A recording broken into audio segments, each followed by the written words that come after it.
Hello friends, welcome all of you. इस video के अंदर हम डिस्टेंस और डिस्प्लेसमेंट के बारे में स्टडी करेंगे। सबसे पहले हम स्टडी करते हैं डिस्टेंस के बारे में। डिस्टेंस जो होती है वो टोटल पाथ लेंथ होती है travelled by an object in given time interval. मतलब किसी भी दिए हुए टाइम इंटरवल में जो टोटल पाथ लेंथ होगी, जो किसी भी ऑब्जेक्ट के द्वारा ट्रेवल्ड की गई होगी, उसी को ही हम डिस्टेंस कहते हैं। या फिर एक्चुअल डिस्टेंस जो ट्रेवल्ड करेगा कोई भी object in given time interval, मतलब दिए हुए टाइम इंटरवल में जो एक्चुअल में जो डिस्टेंस ट्रेवल्ड होगी वही डिस्टेंस होती है। या फिर टोटल पाथ लेंथ जो ट्रेवल्ड करेगा ऑब्जेक्ट किसी भी दिए हुए टाइम इंटरवल में, उसी को ही हम डिस्टेंस कहते हैं। डिस्टेंस जो है वो एक स्केलर क्वांटिटी होती है। इसकी जो एसआई यूनिट होती है वो मीटर होती है, सीजीएस यूनिट सेंटीमीटर होती है, और जो डिस्टेंस की जो वैल्यू होती है वो ऑलवेज पॉजिटिव होती है। और डिस्टेंस का जो डायमेंशनल फॉर्मूला होता है वो एल के इक्वल होता है। अब देखिए डिस्प्लेसमेंट। डिस्प्लेसमेंट क्या होता है? Shortest distance between initial and final position. मतलब इनिशियल पोजीशन और फाइनल पोजीशन के बीच की जो शॉर्टेस्ट डिस्टेंस होती है, जो मिनिमम डिस्टेंस होती है, उसी को ही हम डिस्प्लेसमेंट कहते हैं। और जो डिस्प्लेसमेंट है वो एक वेक्टर क्वांटिटी होती है, और इसकी जो डायरेक्शन होती है वो इनिशियल पोजीशन से फाइनल पोजीशन की तरफ होती है। मतलब डिस्प्लेसमेंट की जो डायरेक्शन है वो इनिशियल से फाइनल पोजीशन की तरफ होती है। डिस्प्लेसमेंट की जो वैल्यू है वो पॉजिटिव भी हो सकती है, नेगेटिव भी हो सकती है, और जीरो भी हो सकती है।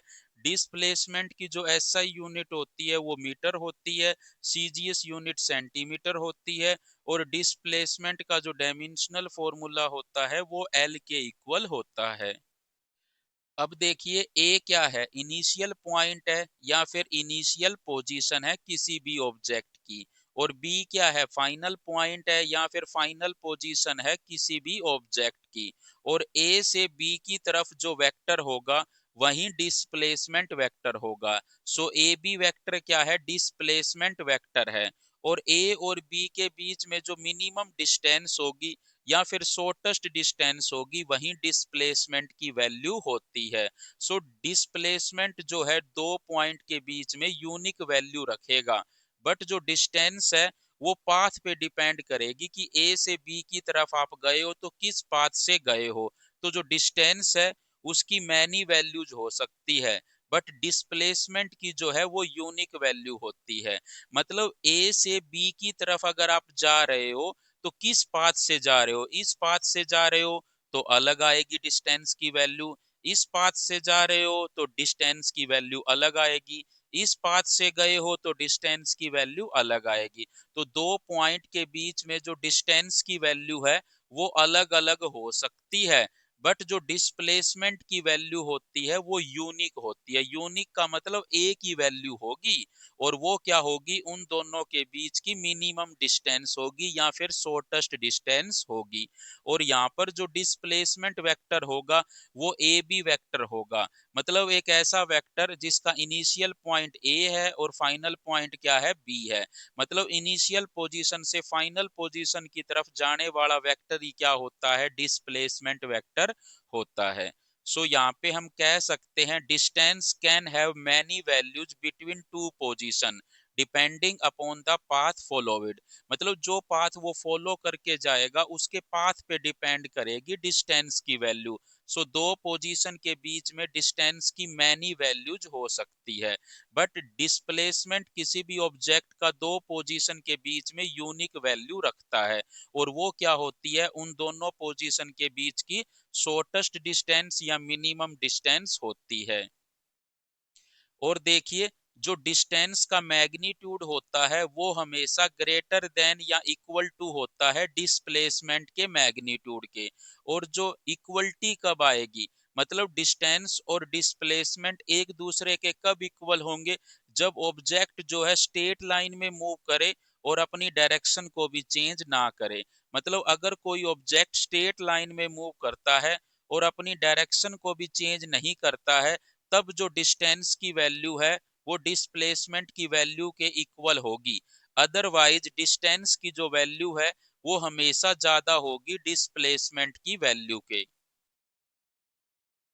अब देखिए व्हेन ऑब्जेक्ट स्टार्ट मूविंग, अगर कोई ऑब्जेक्ट मूव करना स्टार्ट कर देता है तो जो डिस्टेंस है वो कभी भी जीरो नहीं होता है, बट डिस्प्लेसमेंट जो है वो जीरो हो सकता है अगर ऑब्जेक्ट वापिस वहीं पर आ जाए इनिशियल पोजीशन पर। मतलब जहां से चला है अगर ऑब्जेक्ट वापिस वहीं पर ही आ जाए तो जो डिस्प्लेसमेंट है वो जीरो हो सकता है, बट डिस्टेंस जो है वो जीरो नहीं होती है। सो अगर कोई ऑब्जेक्ट चलना स्टार्ट कर दे तो डिस्टेंस जीरो नहीं होती है, बट डिस्प्लेसमेंट जीरो हो सकता है। अब देखिए इसके ऊपर बेस्ड क्वेश्चन कर लेते हैं। यहाँ पे फर्स्ट क्वेश्चन है कि अगर कोई ऑब्जेक्ट पॉइंट ए से स्टार्ट हुआ है, वो 4 मीटर इधर गया है, फिर 90 डिग्री से टर्न लेकर के 3 मीटर इधर गया है और बी पोजीशन पे पहुंच गया, और आपसे डिस्टेंस और डिस्प्लेसमेंट की वैल्यू पूछ रहा है।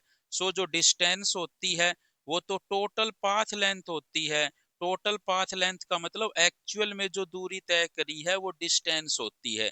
एक्चुअल में कितनी दूरी तय करी है, 4 मीटर और 3 मीटर, तो 7 मीटर। तो जो डिस्टेंस है वो कितनी आ जाएगी, 7 मीटर आ जाएगी। और जो डिस्प्लेसमेंट होता है वो शॉर्टेस्ट डिस्टेंस होती है इनिशियल और फाइनल पोजीशन के बीच में। मतलब ए और बी के बीच में ये क्या होगी, शॉर्टेस्ट डिस्टेंस होगी, और हमें यही कैलकुलेट करनी है। मतलब ए और बी के बीच में ये जो शॉर्टेस्ट डिस्टेंस है हमें ये कैलकुलेट करनी है। ये कितनी गिवन है, 4, ये कितनी गिवन है, 3, और ये हमें कैलकुलेट करनी है। सो यहाँ पर हम पाइथागोरस थ्योरम यूज कर सकते हैं। इसका स्क्वायर प्लस इसका स्क्वायर इक्वल टू इसका स्क्वायर। मतलब ए बी का स्क्वायर किसके इक्वल आएगा, 4 का स्क्वायर प्लस 3 का स्क्वायर। मतलब परपेंडिकुलर का स्क्वायर प्लस बेस का स्क्वायर इक्वल टू हाइपोटेन्यूज का स्क्वायर। सो हाइपोटेन्यूज का स्क्वायर किसके इक्वल होगा, 4 का स्क्वायर प्लस 3 का स्क्वायर। 4 का स्क्वायर 16 प्लस 3 का स्क्वायर 9। तो ए बी का स्क्वायर किसके इक्वल आ गया, 25 के। तो ए बी जो लेंथ होगी वो कितनी आ जाएगी, 5 मीटर आ जाएगी। सो इसका जो डिस्प्लेसमेंट होगा उसकी वैल्यू कितनी आ गई, 5 मीटर आ गई। तो ए और बी के बीच में जो मिनिमम डिस्टेंस है वो 5 मीटर है। सो इसका जो डिस्प्लेसमेंट होगा वो 5 मीटर होगा, और जो डिस्टेंस है वो 7 मीटर होगी। अब देखिए next question, if a object moves from point A to point B, find their displacement vector. मतलब एक ऑब्जेक्ट है जो ए पॉइंट से बी पॉइंट की तरफ मूव करके चला गया, तो उसका डिस्प्लेसमेंट वेक्टर बताओ। ए पॉइंट क्या है, 3 2 1 है, बी पॉइंट क्या है, 1 6 8 है, और आपसे डिस्प्लेसमेंट वेक्टर पूछ रहा है। सो हमें पता है जो डिस्प्लेसमेंट वेक्टर होता है वो इनिशियल पोजीशन से फाइनल पोजीशन की तरफ होता है। सो हमसे ए बी वेक्टर ही पूछा जा रहा है। ए बी वेक्टर क्या होगा, डिस्प्लेसमेंट वेक्टर होगा। क्या होगा, डिस्प्लेसमेंट वेक्टर होगा, और यही हमसे पूछा जा रहा है। और हमें पता है, हमने वेक्टर के अंदर स्टडी किया है कि अगर हमें डिस्प्लेसमेंट वेक्टर निकालना हो, मतलब अगर हमें ए बी वेक्टर निकालना हो और हमें ए के कोऑर्डिनेट और बी के कोऑर्डिनेट गिवन हो, तो ए बी वेक्टर किसके इक्वल होता है, x2 minus x1 i cap plus y2 minus y1 j cap plus z2 minus z1 के कैप।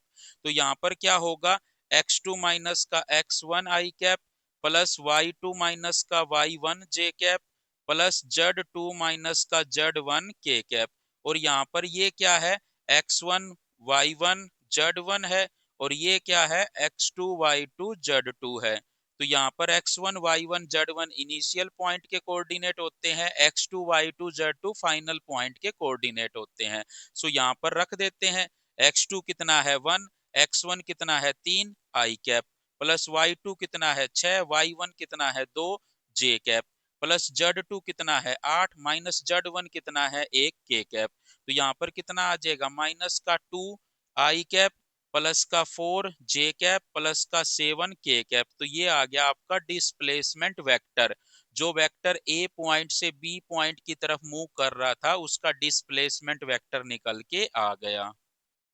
अब देखिए next question, if a object moves from A to B and then moves B to C, find total distance and displacement traveled by an object। मतलब एक object है, पहले वो ए से B पे गया, फिर वो बी से सी पे गया, और आपसे पूछ रहा है टोटल डिस्टेंस और डिस्प्लेसमेंट बताओ जो ऑब्जेक्ट ने ट्रेवल्ड किया है। सो ए के कोऑर्डिनेट क्या है 126, और बी के कोऑर्डिनेट क्या है 028, और सी के कोऑर्डिनेट क्या है 349। सो देखिए ए के कोऑर्डिनेट हमने लिख लिए 126, और बी के कोऑर्डिनेट लिख लिए 028, और सी के कोऑर्डिनेट भी लिख लिए 349। सो हमें पता है जो डिस्टेंस होती है वो टोटल पाथ लेंथ होती है। तो ए और बी के बीच में जो डिस्टेंस होगी वो दूरी, और बी और सी के बीच में जो डिस्टेंस होगी, मतलब ए और बी के बीच में डिस्टेंस निकाल लेंगे, बी और सी के बीच में जो डिस्टेंस है वो निकाल लेंगे, और दोनों का सम कर देंगे तो क्या आ जाएगा, डिस्टेंस आ जाएगा।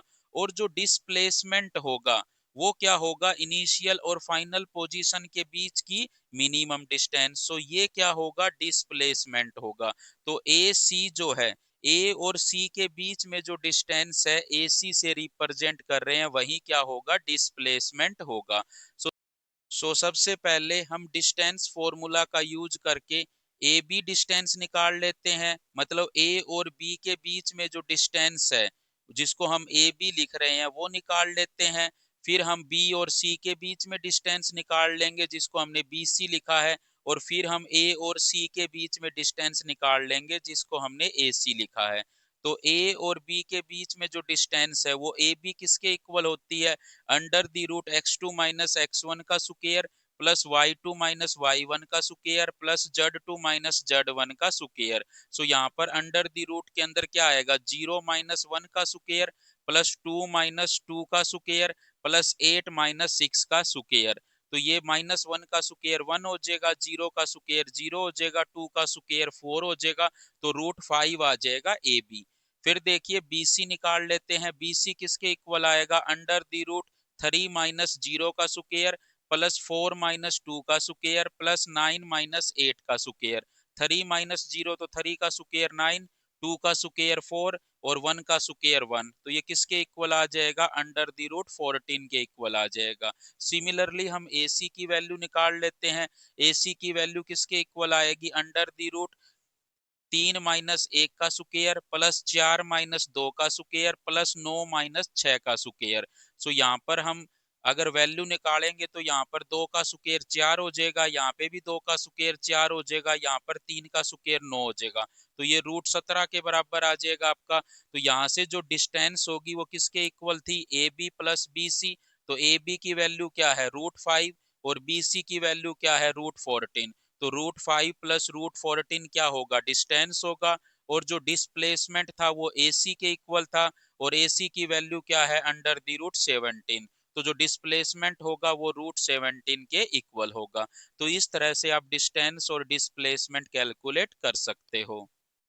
देखिए यहाँ पे जो हमने डिस्टेंस फॉर्मूला यूज किया है वो काम आता है दो पॉइंट के बीच में डिस्टेंस निकालने के लिए।